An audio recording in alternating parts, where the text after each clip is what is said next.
So அதெல்லாம் இருக்குமா? Please try.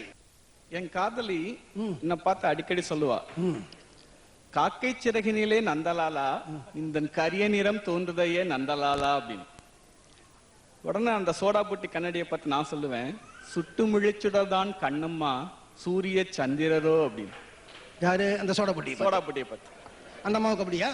அந்த அம்மாவுக்கு அப்படிதான். ஓகே சார், காதல்னு சொன்ன உடனே நிறைய பேர் நினைச்சிருக்காங்க அது இன்ஃபாக்சுவேஷன், உருப்படாது, மாயை. அதெல்லாம் கிடையாது. ரொம்ப நல்ல விஷயங்களை கத்துக் கொடுக்குது காதல். தெரியுமா? தெரியாதுங்க. நான் சொல்றேன் பாருங்க. காதலிக்காக ஒரு 4-5 மணி நேரம் வெயிட் பண்றோமே, அதுல இருந்து பொறுமையை கத்துக் கொடுக்குது.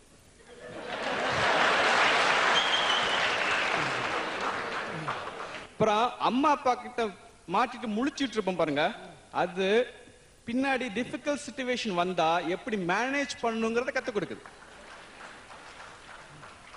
ரிஸ்க் எடுத்து காதல் பண்ணும்போது தைரியத்தை கத்துக் கொடுக்குது.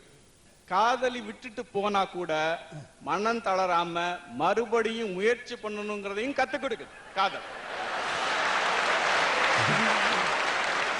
இன்னொன்னு பிடிக்கணும். Very good. நீங்க சொன்ன அந்த சோடா புட்டிக்கு என்னுடைய ஆழ்ந்த அனுதாபங்கள். ஒரு லைசன்ஸே இல்லாம, என்ஜினே இல்லாம, ஒண்ணு இல்லங்க, ஒரு பாடியே இல்லாம ஒரு பஸ் ஓட்டி இருக்கீங்களா? நான் ஓட்டினது இல்லாம நாங்க ஓட்டிருக்கோம் சார்.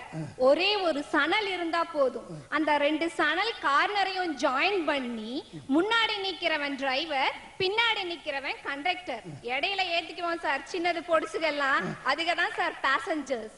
உங்க ஊர்ல மினி பஸ் போகாத இடங்களுக்கு கூட பேசஞ்சர்ஸோட வாசல்ல கொண்டு போய் இறக்கி விடுவோம் சார். அப்படிப்பட்ட பருவம். என்ன பருவம் நினைக்கிறீங்க? குழந்தை பருவம் சார். அந்த குழந்தை பருவத்தை பத்தி தான் சார் பேச வந்திருக்கேன். உங்களால காதலன் காதலியா இருக்கீங்க, பீச்ல உட்கார்ந்து இருக்கீங்கன்னு வச்சுக்கோங்க, போய் ஒரு சணலை வச்சு விளையாட முடியுமா உங்களால? இவர் தான் சொல்லணும் சார். சணலை வச்சு விளையாடி இருக்கீங்களா? நாங்க வேற மாதிரி விளையாட்டுலாம் விளையாடுவோம் சார். வேற உங்க தப்பு இல்லமா? என் தப்பு. நான் அவரை எழுப்பினது என் தப்புமா? எத்தனையோ காதலன் காதலி பிரிஞ்சு போயிடுறா, கணவன் மனைவி விவாக ரத்து பண்ணிடுறா.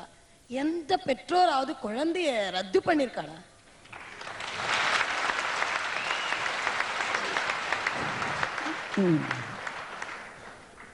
ஆண்டவன் தன்னால எல்லா இடத்துலயும் நிறைஞ்சிருக்க முடியாதுன்னு தான் தாயை படைச்சான்னு ஆங்கிலத்துல ஒரு பழமொழி இருக்கு.